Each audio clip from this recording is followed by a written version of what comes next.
All right. Good morning, Urban Faith. We are so excited again for today. We have with us one of our very own gems of our generation, I like to say, an artist, an activist. He's a historian. He's an author now, and that is Mr. Sho Baraka. With this book, he saw that it was good, and we're going to be able to talk with him about this book, what it was that he's thinking and how he's thinking through these things, because I just feel like he's got wisdom to drop for us today. So Sho, good to have you. Thank you for having me, Ellen. I not only am I excited to talk with you. I respect a lot of what you guys are doing. Well, I just respect what you guys are doing at UMI. Not only just the individuals, but the institution and the legacy you've left. So, Absolutely appreciate that. And so my first question for you is one of the ones that people ask all the time. I knew you as an artist. A lot of people have encountered you in that space. What made you decide to write down your thoughts in this book to go and continue to integrate your art in this form? I think ever since I've got contracted with the artist disease, if you will, or ever since I recognized that I was a creative, I think I've always wanted to write. As a young child, I wanted to write novels, short stories. I wrote short stories, adventure novels, and remember growing up watching movies like The Goonies and stuff like that. So I was like, I want to write that, but like my own experience. As I got older, I got introduced to hip hop and poetry from the Harlem Renaissance, and my desire for art kind of moved towards poems and music.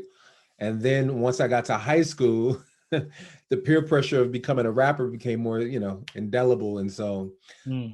I pursued more hip hop than I did writing and poetry. Even though we can all debate that, poetry and hip hop are close siblings, if you will. Mm. And so eventually I just found a home in music and hip hop, and then kind of dabbled a lot within film, scripting uh, and scripts and screenplays.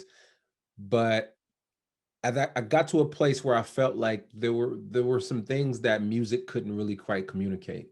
And when we got around 2016, the political landscape started to get real divisive. People were shouting at each other. Friends became, disintegrated. And I said, music is great. Music has its place of disarming people and communicating things in ways that are really helpful to society, getting us to reimagine our world. But I feel like I need to communicate a very straightforward, more poignant message, and also exercise these muscles that I've always wanted to exercise. And so in 2016 is really when I started to process through, all right, I think I want to write a book. The question was, what type of book? Mm. And a lot of people wanted me to write a book about race because I talked about race a lot. A lot of people wanted me to write a book about politics because I wrote about politics sometimes. But the reality of it is I'm no expert in either one of those issues or arenas, better yet. And so what I wanted to do was say, well, what is my personal ethical and theological approach to work, creativity, and telling stories, which is informed by race, which is informed by politics, which is informed by our personal experiences. And therefore, I can talk about race, I can talk about politics, I can talk about creativity, but ultimately, I want to show how all of those things affect how we work and how we create and tell stories. And so I landed on Absolutely. this book. And I love it. The thing is, you mentioned and touched on just how you're bringing in so many different things. You talk about race here. You do poetry. You do short stories in here. You're bringing in history. You're talking about creativity and theology. And I would say that that makes this a true theological work, because us understanding God and ourselves is multiplicity, right? It's multiple things. It's not just old dead white men, who speak in a certain way. Absolutely. And so I wonder, why do you think that's important, that you're able to bring together all those different pieces of yourself in order to share a message? Why is it important that we do that kind of work? Yeah, and I think you hit on it. I think oftentimes in our theological posture in America, we've separated, we've created a bifurcation of what the body and spirit, you know what I mean? Like there's ways to think and then there's ways to be. And I think Jesus is very much so, the Bible very much so teaches us how to be comprehensive in our beings, to weep. Jesus is very emotional with people. He has these wonderful physical relationships with people, but he also is very didactic and theoretical and philosophical. And oftentimes we feel like we can only exist in one or two spaces. I believe, and I think this book is arguing, and as well as I know that you and you and I believe historically the Black Christian posture has done a great job of doing both, because you can't separate the spiritual element, like the ethereal, the up in the air aspect of, like, we know that Jesus is real, we know God is real, we know, we believe, and we can't quite feel him in that sense, but there's also this physical aspect of, we need liberation. There's a physical desire we have. We're on this plantation, you know what I mean? We're asking the Lord to be our rescue, but at the same time we know that there's a here and now need, and then there's a future glory that we're going to see as well. And Christian faith in the Black tradition has always been tethered to justice. So it's always been tethered to this physical aspect of redeeming the world that has been broken, as well as this intellectual, inner, introspective kind of like, how do I wrestle with my own existential experiences, if you will. And to jump to the end of the book and kind of steal some of its glory, I talk about one of my favorite people, George Washington Carver, in that I think he had this wonderful mysticism, and I don't want to say mysticism to scare people away from, like, you know, the true and the actual, but there is a bit of mysticism about our faith, and we see that throughout the scriptures. But George Washington Carver had this physical, felt relationship with God, that I think we often look at as weird. How he knew nature, he knew the plants, he knew that because he knew God. You know what I'm saying? His relationship with God informed his work and his relationship, so much so that he spoke to plants. Yeah.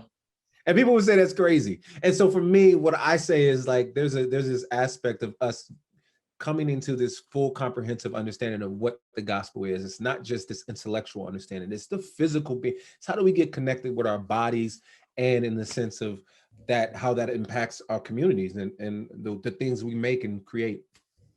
I just love how holistic that is. But just there at the end, you mentioned something that I think a lot of folks, especially in our generation, wrestle with, which is, how is it that, or what advice would you give when we're trying to hear God in the midst of all of the intellectualizing of things, in the midst of now where we have so much information and so much conflicting information, that, you know, you lifted up George Washington Carver, he's able to hear God. How is it that we can try to hear God in the midst of all of the noise, I'll say?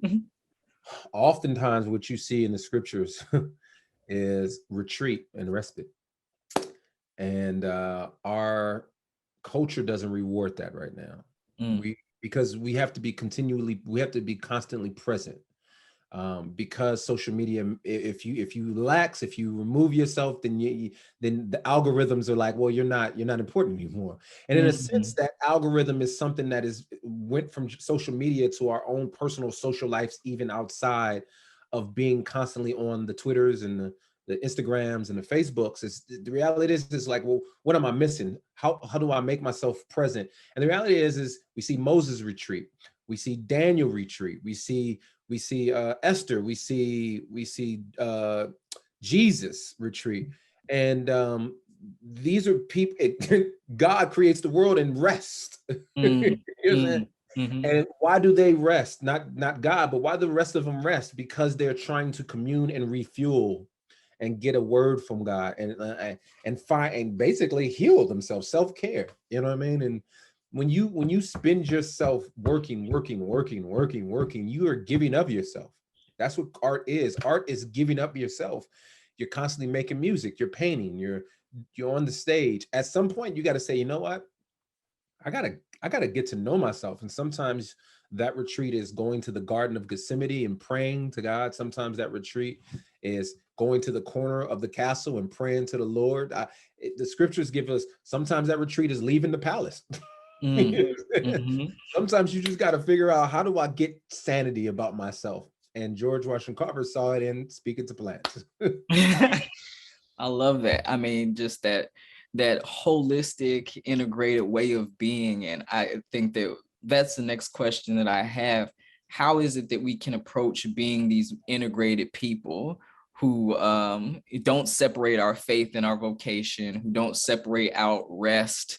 I mean, I'm thinking about what's happening now with what's happening in the Olympics, and how now we have these big stories about taking rest, or not trying to feed in the algorithm. As you said, you talk about it a little bit in your book. How can we be these integrated people who respect all these different parts of ourselves?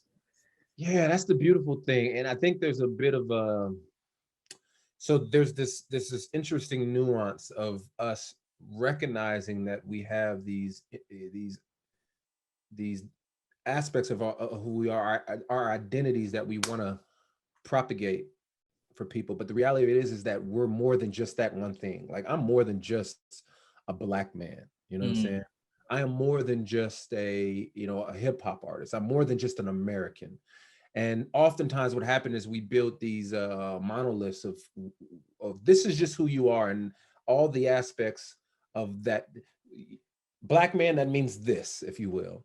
And as long as we understand that there are nuances within our individual makeup, then I think we'll recognize that the person to our left and to our right have their diverse as well, even within their individual makeup.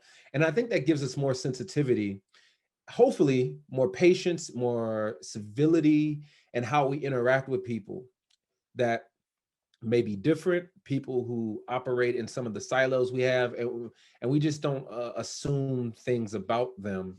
And so therefore that gives us more charity in our interactions, not only gives us more charity in ourselves, and it also teaches us to be more loving of who we are. Because when we recognize that we don't fit in a particular, I don't know, box, if you will, you don't look at yourself with shame. You look at yourself with, well, I am the beautiful, I'm a part of this beautiful manifold wisdom that God has created.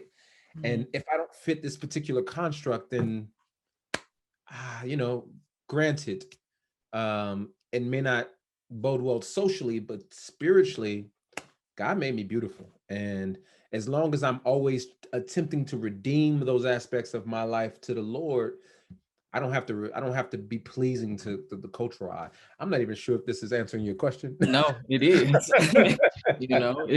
And it brings me to something that you did talk a lot about in the book, which is humility and why we need that. Can you talk a little bit about why it's important for us to be humble as we're approaching our work, as we're approaching our life? And you illustrated that through history, through different perspectives. Why is that humility important? In the first chapter, or in the introduction, I try to create this environment to where I take people that I love and heroes of that I exalt, if you will, and I say they had some really interesting shadows about them, and that they could easily be canceled, if you will. But we also have to see the good that they did. And so as we approach our opposition, whoever that may be, we also got to understand that though we see the shortcomings of that person, they also may have some gold, because everybody has gold and shadow. And I have to look at myself, and I know, nobody knows me like me. And I know when I am not humble, I can do some very damaging things. And I try to make sure that when I look at other people, that I don't just see them as caricatures. I see them as individuals that vacillate from righteous and ratchet. You know what I'm saying? Yeah. And because I know me, I do the same thing. You catch me in a bad day, I'm a terrible individual. I like to think that I'm not terrible, but you may say like, oh, he's not a nice dude. But if you catch me, I hope on most of my days, you'll see like, oh man, that's a dude who loves the Lord. He loves people and he's kind. And so I think of that as our everyday posture in this society. When you, and I'm gonna try to quote myself, but there's a statement when I say, when our humility is low, our anger is high, and we're certain that our ideologies are right, we are in a place to do substantial damage. Mm, Because when you have an idea and you are absolutely, you are like, this is absolute truth, and there's no way that nobody's going to move me to the left or the right, but you also have zero humility about that, and you're angry, you could do some like some serious damage. And I think throughout history, that's where the church has fallen short, because there's a truth that they have, but they felt like it's so right that I can't carry it with humility, and there's some anger, or there's some lack of dignity that's being passed out to other people. Then you have slavery. Then you support mm, Jim Crow laws. Then you're anti integration. Then you show anger to people of different sexual orientation. You do all kind of things that, even if you have a belief system that you feel like this is biblical, that doesn't mean that you use it as a weapon against people. The Bible has called us to love. And so for me, when I look at the landscape and I say, hey, like, I may not agree with everything, but man, I want to make sure that I'm carrying myself with a humble posture, so that just in case I'm wrong, I can say, you know what, how do I repair and repent from the damage that I've caused? And American history in this country has not done a good job of that repair and repentance, and seeing themselves as the propagators of some of the great damage. If anything, it's more like, oh, my bad. And yeah, then right. and I think humility teaches us to not just say, oops, my bad, but it brings us, before we get to the place of there being great damage and harm, we're in a space where we're listening to people. And I Mm, don't think humility means that you have to be weak. I don't think it means you have to just be, you have to, like, you can't share your opinion. You can't be opinionated. It just means that when you are opinionated, you also listen just as well as you share mm. your opinions. So I love that humility, and you touched on kind of how it's shaped. And I think that one of the major ways we get some of that is by studying history. And you have so many connections with history, and you hold up different history, right? Mhm. Like you talk about David Walker and Phyllis Wheatley and James Right, Cone and George Washington Carver and and I right. love that you do that. Why is it important for us to know history, and how does that inform our ability to be now in this world and doing the work? I am somewhat of an individual. Some people call me a contrarian. I don't like that, because it postures yourself in a negative.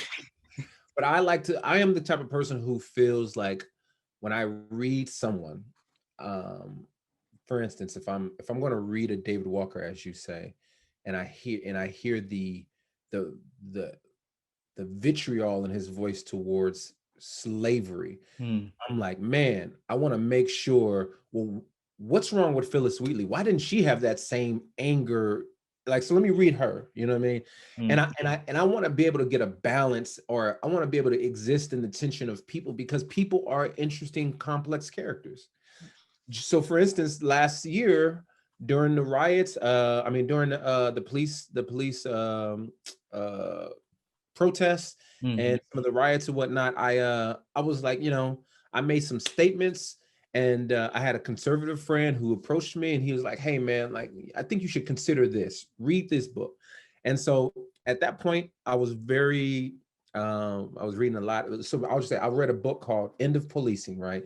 mhm, Which talks about police abolishment.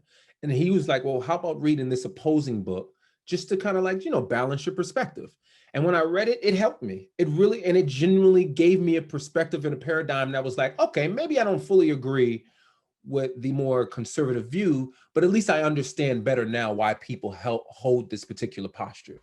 And I think throughout history, to understand history, to understand ourselves and our predicaments now, and where we are especially as Black people, I think it's good to go back in history, and to figure out what brought you here.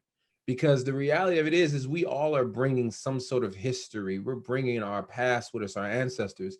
And unless you know what that is, I don't think we're going to be good present observers and honest observers. And so for me, I love to just dive into history, not only for the reason I just explained, but also because I think for Christians, it gives us the most honest representation of what it means to be exiles in a world like the Hebrews, or like Jeremiah, when we see in Jeremiah 29 where the prophet Jeremiah is talking to the people who are in Babylon, and he's saying, build houses, work on your gardens, raise your children, because if just because you're in Babylon, God is not telling you to just throw in the towel and quit. He's saying, as you flourish, the city will flourish. And guess what? You'll gain influence, and maybe you'll change and shift culture. And this is exactly the time in which Daniel and Shadrach, Meshach, and Abednego live in. Mm-hmm. So we see that there. And I honestly we see that in the cultural dominance of Black Christians. I mean, Black people today. We're not of America, but we are here. We've helped shape and built this culture, this country.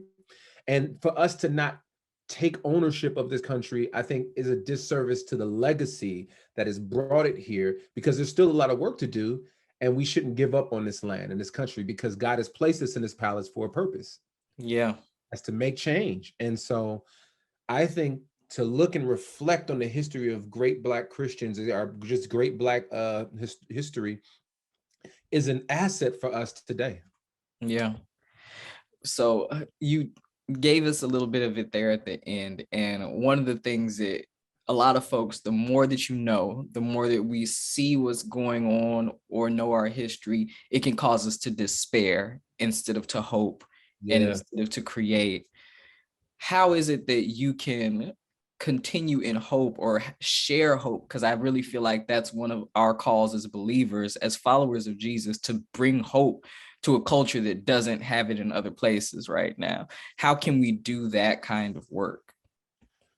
Man, I look at the scriptures and I see people who went, and it's two times that I look one in the scriptures, and I see people who existed in great despair, but yet and still they had hope and resilience.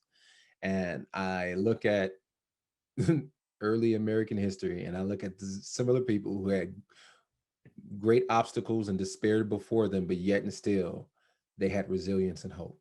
Mm, And I say, well, yeah, America isn't all roses and petunia today. However, I'm not facing the kind of opposition that they faced 200, 300 years ago, nor am I, well, 50 years ago, yeah, right. nor am I facing the kind of opposition that we see in the scriptures, but yet and still, I see that there are a lot of people who despair, and they don't have hope. And my thing is like, man, like, we come from a legacy of people who had resilience and who had hope. I don't have the luxury to just to cast that aside. Especially if I come as a person who loves Jesus, because Jesus intervened. He came into a space that was oppressive. He was countercultural. He himself being there was a great conflict, and there was nothing but opposition that was before him. But yet and still, he went to the cross for the benefit of other people and gave us hope and perseverance. And I'm like, well, if Jesus, the one who created all things for out of his glory, does this, then what excuse do I have? Like, there is no excuse that I have. And although that doesn't mean it's going to be easy. That doesn't mean there won't be times like Jesus where I'm in the garden and I'm saying, Lord, please take this cup from me. Mm, But the reality is at the end of it, like Jesus, we get up and say, your will be done, Lord. And I have to take up my cross. And the one reality that I think we often have to realize about the Christian life is that the Christian life is built on suffering. It's the cross. mm, mm. It's a life of suffering, but not just suffering for suffering's sake. It's suffering for the benefit of other people and for the sake of the Lord. And that doesn't mean that there won't be joy and there won't be hope. But the reality is that to take up your cross is not an easy thing. And daily, I think we've seen exemplary people throughout history take up their cross for the sake of not just other Black people, but for America and then the globe, to think about Ida B. Wells, to think about MLK, to think about Frederick Douglass, to think about Harry. These are people who did great revolutionary things, not just so Black people can be free and liberated, so that they can break the pathologies of white culture as well. Mm-hmm. And so they're, to your earlier point, that's great theology to me. Right. And they may not be called theologians, Right. but they're taking their work and practice into action. And so they're not separating the word, they're bringing it together. And I think this is why we try to figure out how do we marry the idea of work, faith, creation with our lives, with our beings, and with our work, so that there is no sacred and secular. All of it is sacred. All of it belongs to the Lord. So last question for you, and this is one of those easy takeaways. What is it that people can do, or how do you think we can, as a generation, as folks who are reading your book, encountering this work, what is it that we should do now in order to live into our vocation, to make a difference?